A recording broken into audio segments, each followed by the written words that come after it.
નમસ્કાર, હું રાજ. આપ જોઈ રહ્યા છો સ્પાર્ક ટુડે ન્યૂઝ. અંકલેશ્વર પાલિકાના વોર્ડ નંબર 2માં આવેલા ઉન્નતિનગર વિસ્તારમાં છેલ્લા કેટલાક દિવસથી ગટરના ગંદા પાણી રસ્તા પર ફરી વળતા રહીશો નરકાગાર જેવી પરિસ્થિતિમાં જીવવા મજબૂર બન્યા છે. ગત વર્ષે લાખો રૂપિયાના ખર્ચે નવી ડ્રેનેજ લાઇન નાખવામાં આવી હતી, પરંતુ માત્ર એક જ વર્ષમાં લાઇન ચોકઅપ થઈ જતા તંત્રની કામગીરી સામે સવાલો ઊભા થયા છે.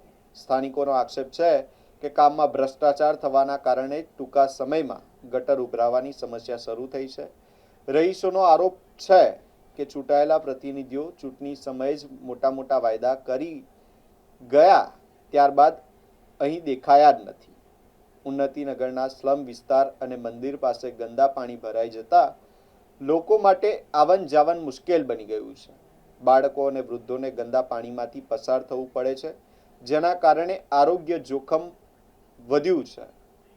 છેલ્લા 10 દિવસથી સતત ઉભરાતી ગટરોને કારણે સમગ્ર વિસ્તારમાં અસહ્ય દુર્ગંધ ફેલાય છે અને ડેન્ગ્યુ, મલેરિયા તથા ટાઇફોઇડ જેવા રોગચાળાનો ભય સ્થાનિકોમાં જોવા મળી રહ્યો છે.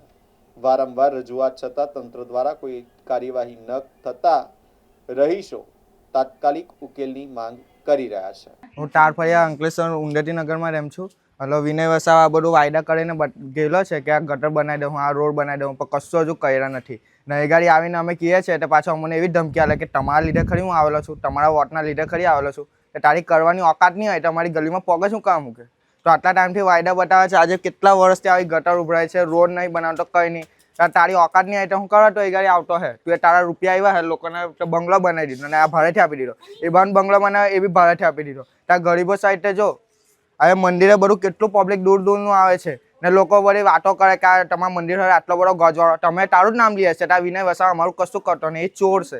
અમે બહુ મોડે જ કહી દઈએ, લોકોને બી ખબર પડવી જોઈએ ને કે વિનય વસાવા કેવો છે. આ લોકો આવે બધું બહારનું પબ્લિક, તે લોકો શું વિચારે કે આ લોકો આવા ઘરમાં રહી, આવી ફળિયામાં રહી. આ લોકોના બંગલાવાળા છે તેમની તરી ગાડી તું એ ચોખ્ખું કરી આપ્યું. અમારી ગરીબ છે, અમારા પતરા છે એટલે તું આવું રવા દીધું.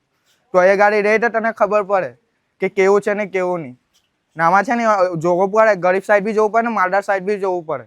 તેને કહેવાય ઇન્સાન. પછી તમારી જવા પછી ઊંડા ઊભા થઈ જાય આરામનું ખાવા સારું, તો શું કામનું? ભિખારી જાઓ, તમારી ઓકાત નહીં તો હું કરવા એ ગાડી આવતા. ઉન્નતિનગરની સામે છે એક આ મેલી માતાનું મંદિર આવે છે, તૈગાર છે. વર્ષોથી પાણી ઉભરાતું છે. છોકરાઓ એટલા બધા બીમાર પડે છે, એટલે તક કે અમારે એટલું ઠેકીને આવવું પડે. તમે જોઈ શકો છો કે અત્યારે બી છે ને તો આટલે પાણી ઉભરાતું છે. હવે અમારે કેવી રીતે ઘરમાં જવાનું, આવા પગ લઈને ઘરમાં જવાનું, છોકરાઓ બીમાર પડતા છે પણ કોઈ જોવા નહીં આવતું. જ્યારે બી વોટ લેવા આવે તારકે કે થઈ જશે એટલે તકી રોડનું કામ બી એવી રીતના રહી. એટલે તકી જોયા અમે તો એ ફોટા મૂકેલા અને પછી બતલાવ્યું, તે છતાં બી છે ને તો કોઈ કામ નિકાલ આવતું નથી. જ્યારે બી જો ને તારે છે ઉન્નતિનગરનું કોઈ કામ થતું નહીં ને સોસાયટી થાય છે ને તઈ રોડ બી બનતા છે, એટલે કોઈ જોવા તક નહીં આવતું. જ્યારે વોટ આવે, જ્યારે ચૂંટણી આવે ત્યારે છે ને લેવા બધા આવ્યા કરે અને પછી આવી રીતે કહે કે તમારું કામ થઈ જશે, પણ અમારું કોઈ જોવા આવતું નહીં. અમારું કોણ બેલી થશે? છોકરા કોઈ બીમાર બી થાય તો કોને એનું કોઈ બેલી થશે? કોઈ જોવા તક નહીં આવતું. ને આ માસી છે, આ મારી દેખતા જ આ માસી છે, એ માસી છે ને આટલે હુઈ રહી છે, પણ અત્યારે એમનું એટલું શરીર ભારે છે કે છે ને તે અત્યારે એવી રીતે મોં ડાબીને આટલે હુઈ રહી, કેમ કે ગરમીનો ટાઈમ છે તો હુઈ રહી. પણ એટલી કન્ડિશન એટલી ખરાબ થઈ ગયેલી હતી તો તાત્કાલિક છે ને તો ગાડીમાં લઈ જઈને છે ને તો સારવાર હોસ્પિટલે લઈ ગયેલા હતા. ને તે છતાં પણ છે ને તો કોઈ જોવા તક આવ્યું નહીં. ને આવી રીતે ઉભરાયા કરે. અમે કેટલે તક બેઠીએ,